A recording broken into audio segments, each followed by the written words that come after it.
see that. Okay, 3, 2, 1. It's on.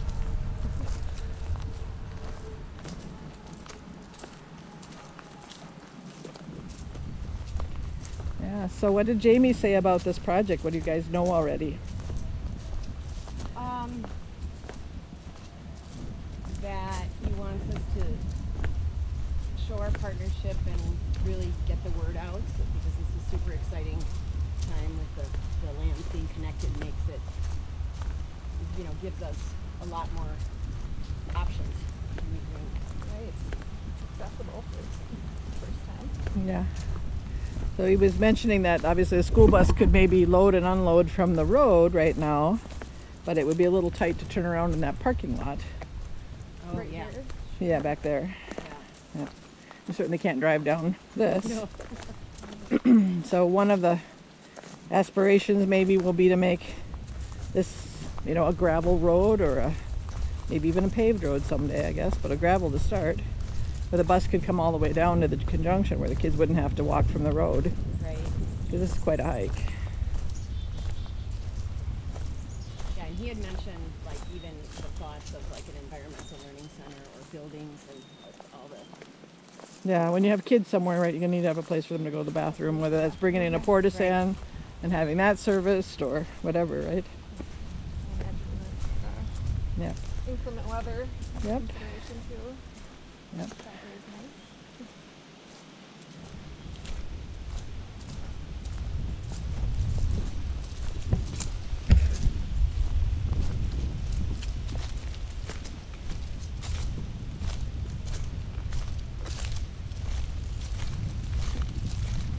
A lot less humid than on the last time I was here. It was a little bit much then. Probably sounds like that day you were driving back from Madison. It was humid and rainy. Oh. 75. Beautiful. We just need to keep this for the next 4 months. 1 month of winter. That's all I need. Enough. Just a little snow, so you can see all the We get lots of sumac are already stressed out enough to throw down a few colored leaves, right? Yeah, there's a patch that I drive by every day that's changing colors I was already. hearing on the news that the leaves are all going to turn early because of the drought. Yeah, That makes they're under sense. stress for sure. There's a couple of younger maple trees out at the industrial park on the north end of town where I walk the dog, and they're flaming already. Like, what the heck? It's August. But there it is. Here they did some trim out and they shredded a trail, such as it is. A little rough, but nice.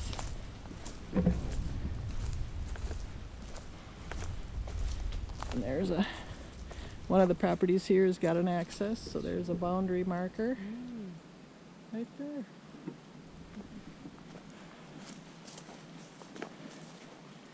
Yeah. So this swath was purchased? Yeah. Purchased by the Kinnickinnick River Land Trust. Okay. In January Funded. officially, right? Hmm? Was it January that they closed? They closed in January. They signed the purchase agreement sometime a year ago in the fall. But yeah, but this, Who owned it? Was the family that owns this farm or somebody else? no, the family that owned it is called Ailports. And Mrs. Ailport passed away, and her heirs decided they were then ready to sell. I don't know if you know who Dale Jorgensen is. The name's familiar. Yeah, so Dale was the interim executive director for KRLT 12 years ago. Oh, okay. And he was involved with this project and this property, probably before that, but for sure after that, to try to get access for the school. So he's lived to see it happen. He's very happy. Oh, I bet. He's on the interview list for sure for this project. Ah. About the journey, the numbers of starts and stops, and the power of persistence when you have something in mind for the community. So, Dale also worked on the Innovation Center project, and he's a business leader in the community. So, oops, sorry. It's okay. But I met him when he was the interim director at KRLT, after he had retired from his business and sold it, Riverland Laser. Yeah. Yep. So And the funding, did Jamie talk about the funding for this project, how it came together? No, I mean, he might have, I didn't retain it though. Okay. A lot of information. We'll get him to talk about that, him and Charlene on the video, hopefully. Because we want to highlight the partners who were involved. Not only, hands-on, but funding. But yeah, the farm next door is still owned by the Peterson family, I think. So, and they had an easement agreement with the Alports. So they would still access the back of their field from this road as well. There's another access point. There you go. So these neighbors all have the benefit now of better access too. And one of the suggestions I made to Jamie, I'm sure he passed it along, was to make sure you reach out to them specifically and invite them either to the committee conversations or to the actual announcement meeting. Maybe highlight their role as neighbors. Yeah, that's great. Yeah, make sure that they're allowed to Yep. have input all along the way. Yeah, I mean, I would think between security and trail design, they'd have a couple thoughts Yeah. to protect their properties, as well as what, maybe they're okay with it being open, or maybe they want a fence, right, or whatever. So 2 years ago now, when they were putting the new running track and the new stuff at the high school, that part of the referendum, they invited families kind of in the whole neighborhood. yep, Just a couple events. yep. Just so they get in on the change management, right? Yeah. And you hear objections before they become a protest. Right. Right? Because that builds trust. And even if they're not entirely happy, at least they feel heard, right? Yeah. Chance to voice that.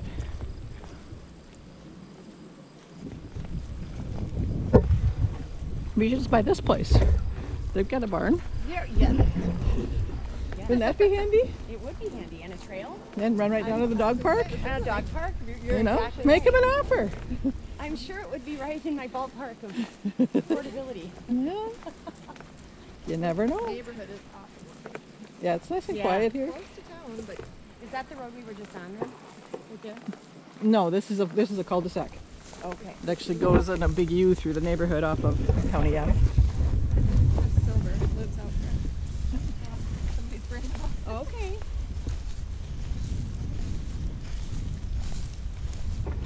You don't mind the grass tickling your toes, Lauren? Nah, You're okay with it? I'm fine with it. Have to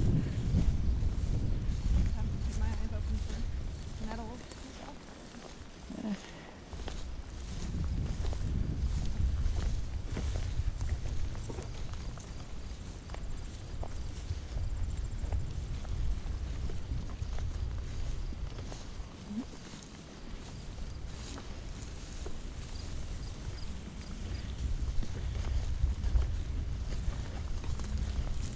So in addition to KRLT and Kinney CC, we have a fairly active chapter of the Prairie Enthusiasts. Are you familiar with them, Lauren? A little bit. Yep. I don't hear much. I know that they exist, but that's about it. Yeah. Are you a part of that?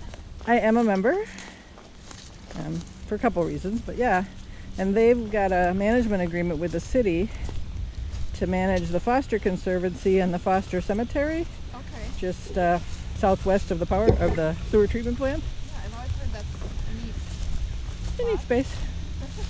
Remnant Prairie, original oak savanna, not ever developed. So if you want to see what it was like back when Joel got here, Okay. that's what it is. So part of the discussion for restoring the lower river after we take out the dam is to work with them on the part that's not the river. Like, what do we want the riverbanks and shoreland to be for prairie or wet prairie or whatever. Realizing it's still got to be a floodplain from time to time, so they can help us on the plant selections and planting and management. And then it joins that Foster Conservancy in Glen Park, so makes a natural fit to their current projects.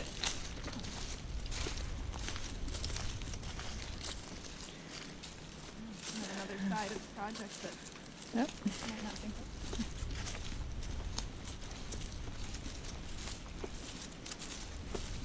Yeah, with your background in environmental ed, you'd probably be interested when we start having a conversation about goals for restoring that, Lauren. Yeah. Participating in that group. Yes, definitely. Maybe even a facilitator for a community conversation. And that we could put in the community ed book. Yes. Have a couple of community conversations Yeah. about what do we want our river to look like once the dam is gone.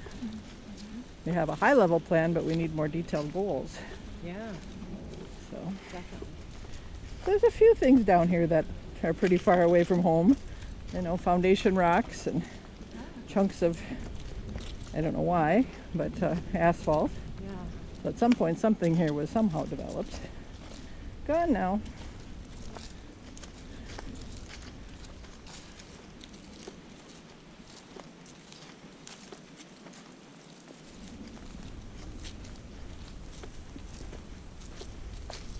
Here's an old sidewalk or foundation somebody used probably to keep this from riverine from washing out. If you look at how steep this ravine is, right? Electrical there? I don't know if you could walk down there, but probably from this property, right, the runoff would have created quite a washout potentially. There we go. Yeah, Should, like, old mattress maybe? yeah, Right? yep. Something to explore. Yeah. So did you come down this way yesterday, Lauren? I did. Okay. Charlene Yep. came in from the She came from the other neighborhood direction? side. Okay. She's like, I'm down by the river. I'm like, Well, where do I go now? let's just start walking down the trail. She's like, oh gosh, I'll come meet you. So it was kind of fun to. So you were down by the Rocky Branch? Yep. So that's Yeah. where we Yep.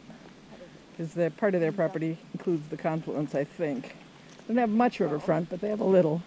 Yeah. And she said a little bit on the other side Yep, a little bit. as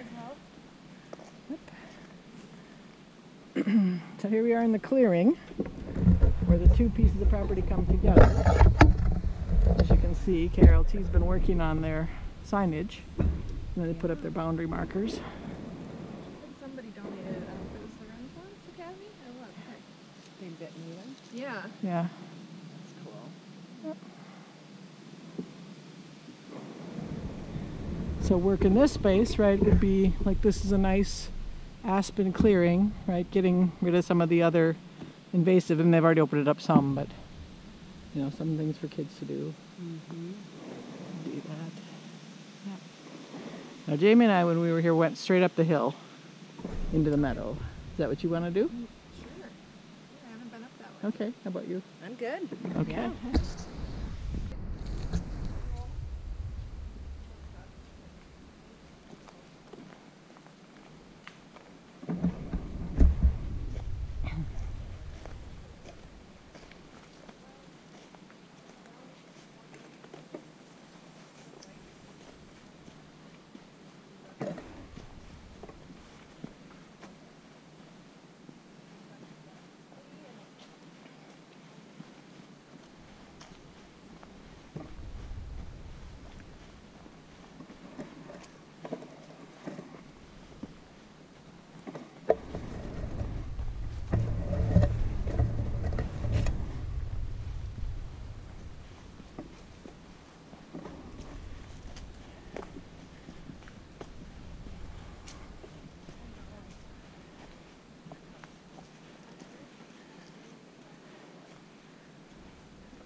Bits and pieces. Starting to sweat, so here we go. My inappropriate tank top today because it was Friday. Friday and comfortable, right? Yeah, so this trail would go down to the river, my understanding. This one goes into the meadow. Okay. So yeah, which way do you want to go? Is it a one or the other, or will No, we see you can both? go either way. Will we see? Which do I want to see? Pressure's on. There was Charlene mentioned the possibility of using the meadow for like a future building site. Should we start with that? Okay.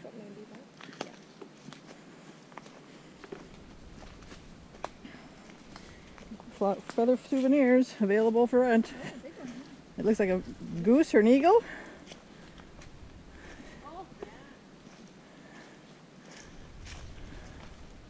always a treasure to find as a kid. Yep. Watch out. Whack ya. It'll whack ya. Worked at the Nature Center in Madison. All the kids. There's a nature journaling class we did.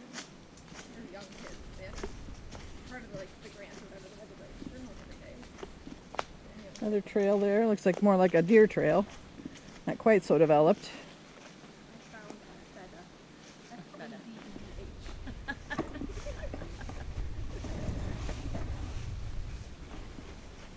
Plenty of burdocks. Woo! Don't let your dog see them.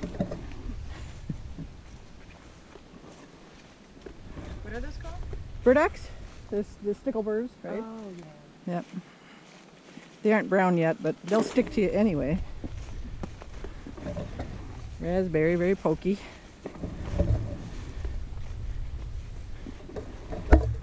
More aspens. Yep.